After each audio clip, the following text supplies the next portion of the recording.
guys, today I'm playing 9 p.m. It's 9 p.m. and you're trapped in a lab you work at, together with a bunch of zombies, which is, less than ideal. So in this game we have to carefully pick our choices as to make sure our characters survive. Okay, since this is the janitor and she is the worker. Look how he's posing. Let's start. Choose your fighter. Janitor Gary would love to just watch Bingo every day, not paid enough, still uses Walkman and thinks they're groovy. Okay. Gary. It's 9 p.m. on a Friday and you're pissed.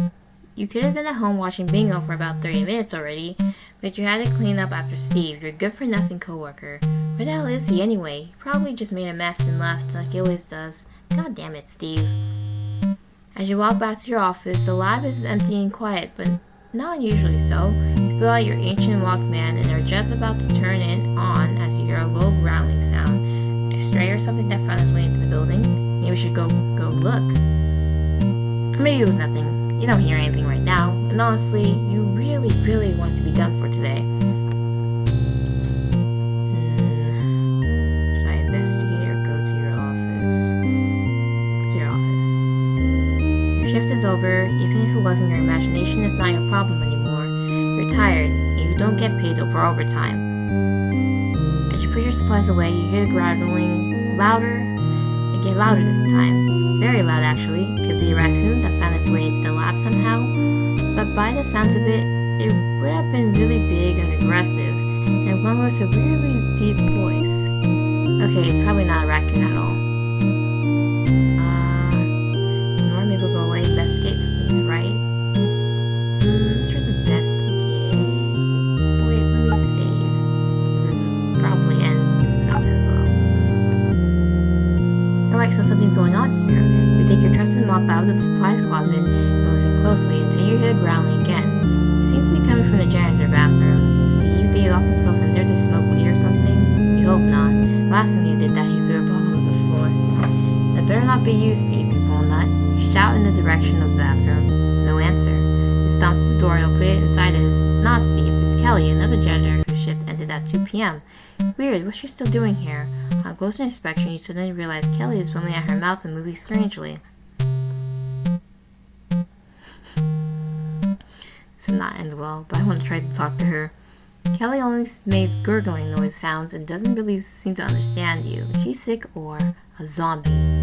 The thoughts seem a little ridiculous, but you have watched zombie films before, where there are no Bingo to watch. Honestly, the longer you look at her, the more she reminds you of them, mindless, drooling zombies. But how can you be sure? You can't, just close the door. Just close the door, man. You're not going to risk it, and to be honest, she does look like a zombie. You cautiously take a few steps back and wave Kelly goodbye. She growls and rushes to attack, but you close the door in her face. An ugly crunching sound is heard as she rams into it. Sorry, you call out. You're still taking my shift on Monday though, right? She growls at you through the closed door. Okay, you'll just not show up on Monday. Stepping back into the hallway, you see another familiar face. However, it doesn't really lift your spirits as one might think. Steve, that damn idiot, is leaning against the wall, ignoring you, probably trying to play it cool. Unbelievable. Wait for him to notice you, ask what the hell is he doing here. Let me wait for him to notice. You cross your arms and start tapping your foot, but Steve doesn't seem to notice. Alright, he never was the sharpest tool in the shed. Or is he ignoring you on purpose? Sure has some balls, that guy. After leaving you to clean up alone, he should be crying and apologizing, not acting like you've done him wrong somehow. Steve, you say sternly, what the hell is up with you? Are you just being an asshole on purpose or what? Steve doesn't seem to appreciate your tone of voice at all. He starts groaning and whining and drooling all over the floor. Okay, something isn't right with Steve. You start to wonder if he smoked weed in the bathroom again. Last time he did that, he threw up and you had to take him to the ER. You even had to build a damn bill for him because he said he was broke. Come to think of it, did Steve ever pay you back for that? He said he would, but suddenly he turns around and growls wire at you, interrupting your train of thoughts. Oh god damn it, Steve has turned into a zombie as well. Run him with your mop. Actually, demand your mop. Hit him with your mop? I think we should run. Remember how in the zombie films you used to watch, sometimes when Bingo wasn't on yet, the zombies were really slow? Like, so slow that was actually a bit ridiculous how the protagonist could have easily avoided them. Yeah, apparently that's not the kind of zombie Steve is. Kind of ironic, considering how slow he used to be as a human. Anyways, now you're in pretty deep shit. You're set up okay at running, but Steve is like 20 years younger than you. And also, he's like, sort of dead, so it's not like he has some type of remorse stopping him. Thinking of it, this could have been his revenge for now you yelling at him yesterday. You'll probably never know. His teeth ram into your neck in no time and collapse on the ground. Oh no! God damn it, Steve.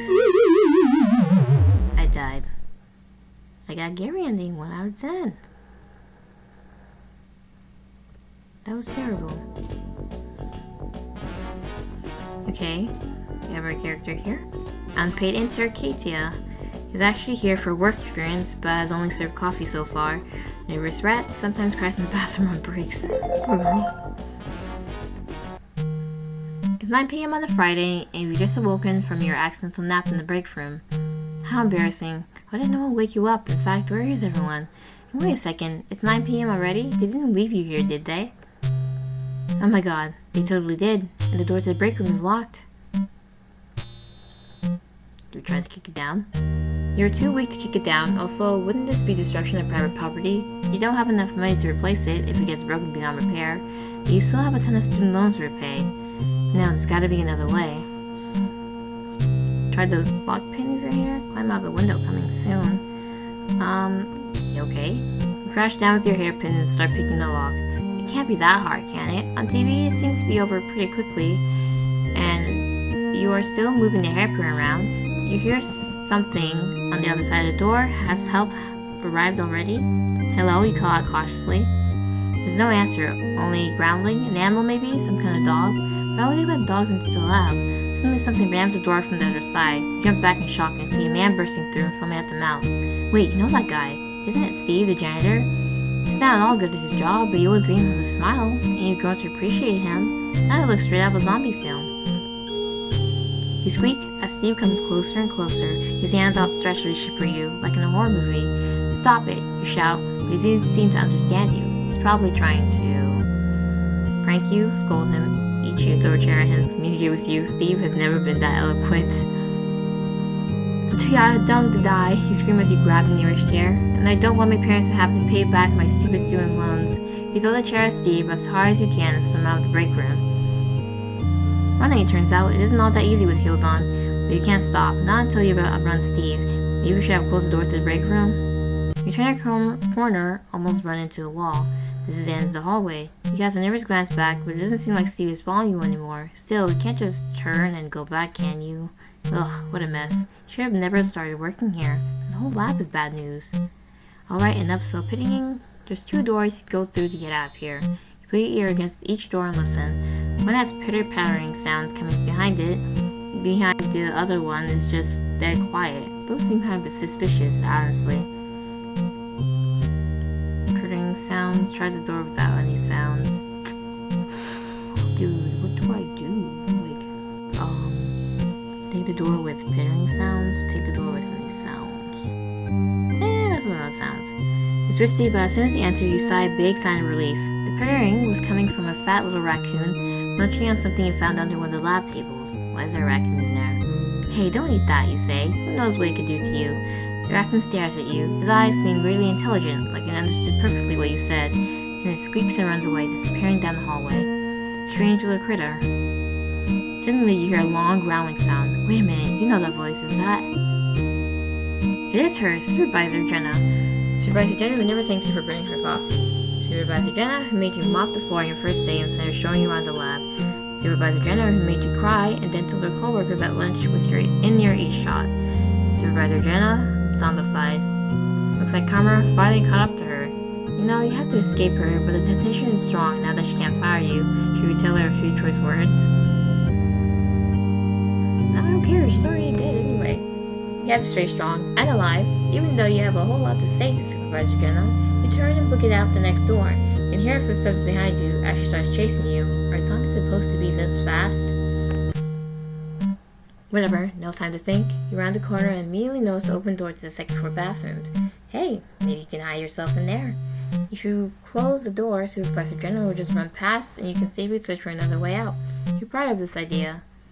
You quickly slip through the door and lock it behind you before Jenna can catch up to you.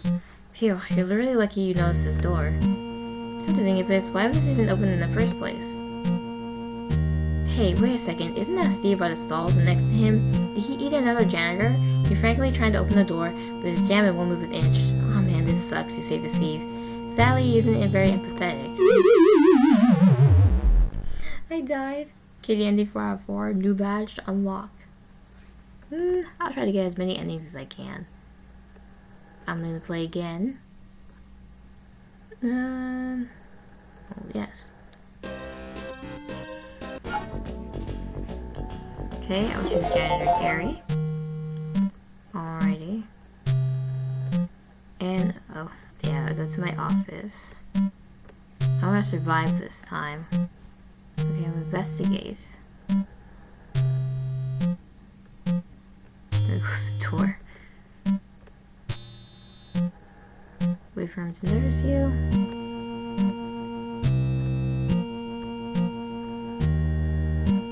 Hit him with your mop. Thinking about it now is a little weird, but you dreamed of giving him a slap with the mop for a while, although you picture him alive and not trying to get a bite out of you. Poor Steve, maybe you should have yelled at him when he knocked over your toolkit of yesterday. No, actually, that was warranted. He was being an idiot, and you told him to watch out several times. Hey Steve, you think I was too hard on you yesterday, you ask? Steve just stares at you, open mouth, no hard feelings it seems. Give him a friendly nod, he tries to bite you again, but you can't do anything with the mop keeping him at bay. Good, now what? Ram it into his mouth? You cringe a little at this idea. Even Steve isn't annoying enough to warrant such treatment, but the real Steve isn't in there anymore. Is he? What? Don't get sensible until now, old man. Steve growls in surprise, but as you shove the mop far back in his throat, the growling stops. He stumbles towards into the bathroom. You close the door in front of him, locking it with your janitor key. You're safe, for now. With Steve now locked away, you have to escape this place somehow. There's probably a lot more zombies running about. You tense up when you suddenly hear footsteps once more, but the young woman running around the corner clearly isn't a zombie. She looks disheveled and is clutching 2 big binders to her desk. Ah, wait, you know who she is. One of the unpaid interns, Kathy, or Kelly, or something. Steve was kind of into her, if you remember. Oh. She's after me, she yells as soon as she notices you. Please help. You have no idea who she is, but you suppose you have to do something. Give her your mop as a weapon. Tell her to hide in the bathrooms. No, the bathrooms are the worst place. Tell her where the back exits are.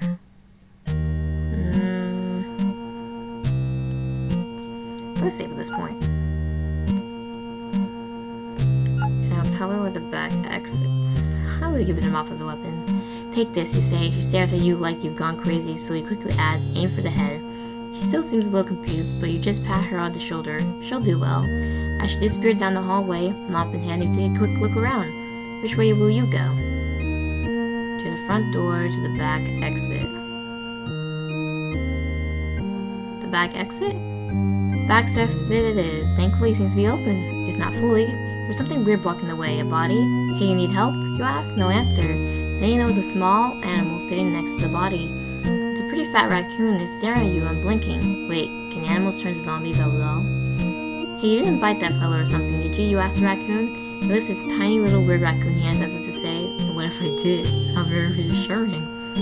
That raccoon's the cause of this, isn't it? Suddenly the raccoon gets up and starts walking towards the exit. It stops halfway to look back at you. Does it want you to follow?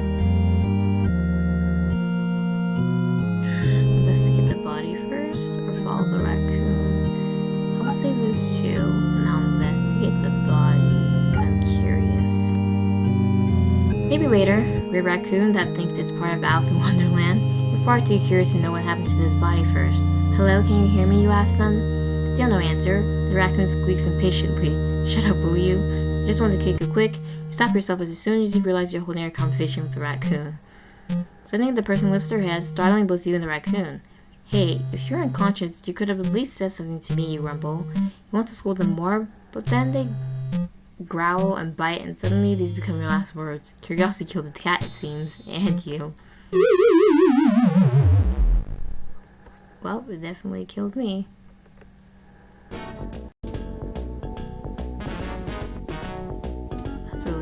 Okay. So now that she... I'm gonna go to the save menu. We go home. Load. Go here. Follow the raccoon. The raccoon's probably right. You can't believe you said that sentence in your head. Too much weird stuff has happened today. You're not risking it right in front of the exit. Both you and the raccoon step outside and escape into sweet, sweet freedom. Finally. Now you just need to go home and then you can watch Bingo in peace. You know Bingo still exists in the apocalypse. The raccoon tugs at your overall. Its beady eyes suddenly seem very big. You can't come with me, buddy, you say. I don't think it's legal to keep you as a pet.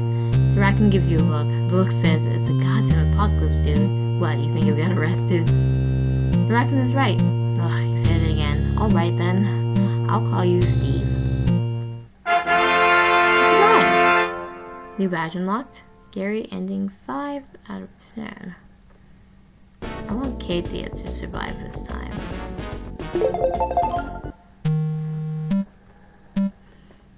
Okay. Try to kick it down. I can't use this. Sucks. Hairpin. Eat you, prank you, scold you. Communicate with you. Still never that eloquent. Hate you.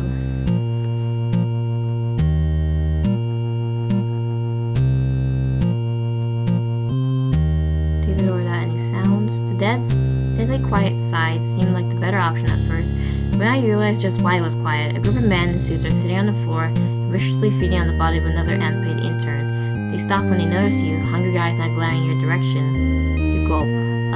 Coffee, gentlemen? There's a joke in here somewhere, you think as they start tearing you apart. Something about subordinates in the modern work environment. You want to tell them, but you're not sure they appreciate it. Bummer. I died this way. Well, that sucks.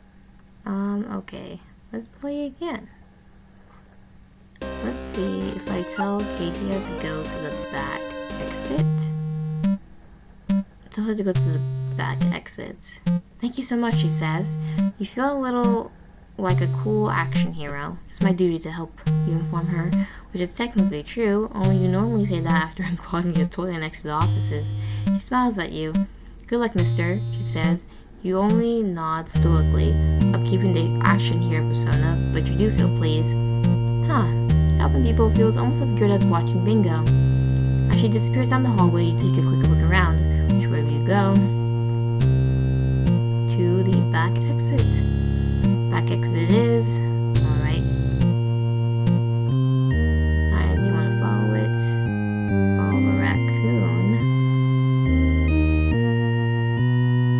Alrighty. I'm surviving this one. I have a Katia that wants the back exit.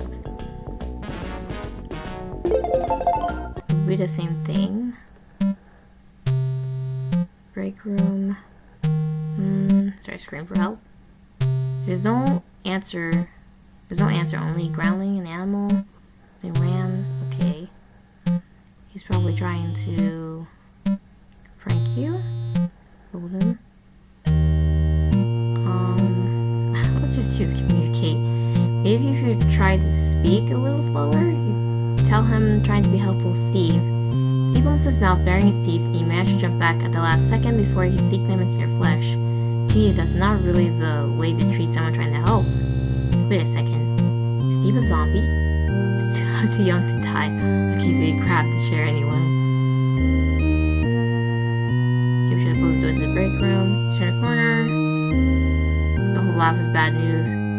Alright. Create the purring sounds. Something strange to look critter. Wait a minute, that voice is Supervisor Jenna. She sucks. Stay strong, escape. The escape didn't do much for me. I don't know, I'll give her a piece of my mind. Clench your fist is your moment. See how it feels to rot from the outside as well, Jenna? You say, maybe you can finally start matching your insides now. Jenna growls at you, clearly scandalized. What? What is it? You want to eat my brain? You've been going strong without one all this time, haven't you? Zombie Jenna lifts her arm and points slowly, threateningly turning her thumb downwards like a Roman empire.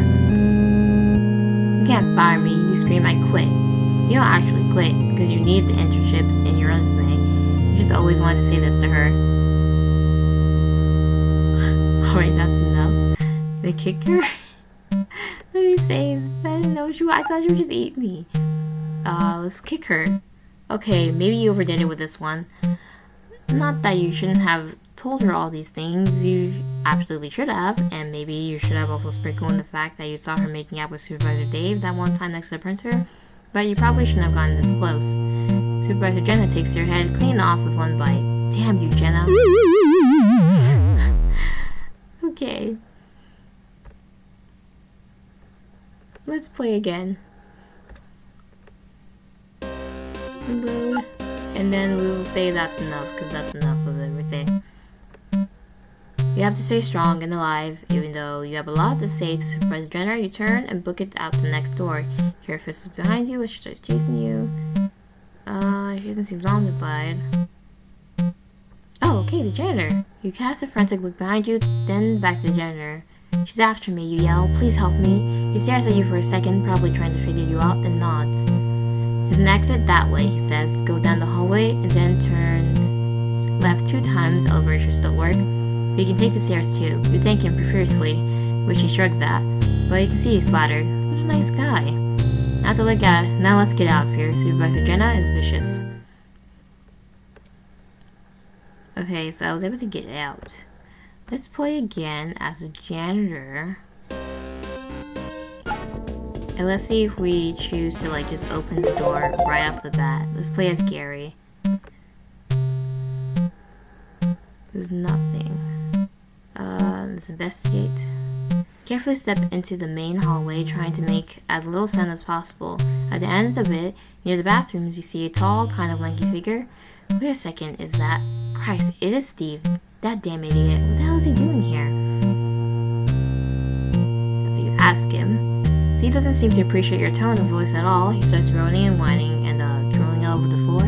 Okay, something isn't right with Steve. You start to wonder if he smoked weed in the bathroom again. Alright. You never paid him.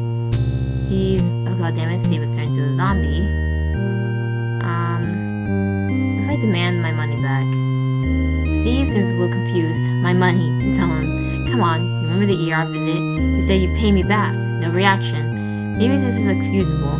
You don't really know how good zombie memories work. Steve growls a little, but you're not sure if he's embarrassed to owe you money or angry about it. You look into his big, empty eyes. Listen, buddy, you know how expensive that was? You try again. It doesn't seem like Steve particularly cares. He seems to be interested more in... Oh no, he's trying to eat you. Is he? You hit him with your mop. Thinking about it, it's a little weird. Alrighty. Good, now what? What if I do a ninja kickflip? Ninja kickflip? What are you, a straight fire from the 90s video game? No, you're not. This is a really bad idea. You fall down and break your neck. Zombie Steve stares at you blankly, probably surprised at how stupid this was. He's even tried to eat you. Pretty embarrassing way to go out. You think your vision turned black. And I died. Doing a kickflip. Gary broke his back, that's how he died. I think I'm pretty satisfied with all the endings. Let me see how many badges I have. Let me see how many badges I have. There's a lot for Gary. There's more for Katia. Right now, I'm pretty satisfied since I kind of got both endings where both of them survive in the end. So yeah.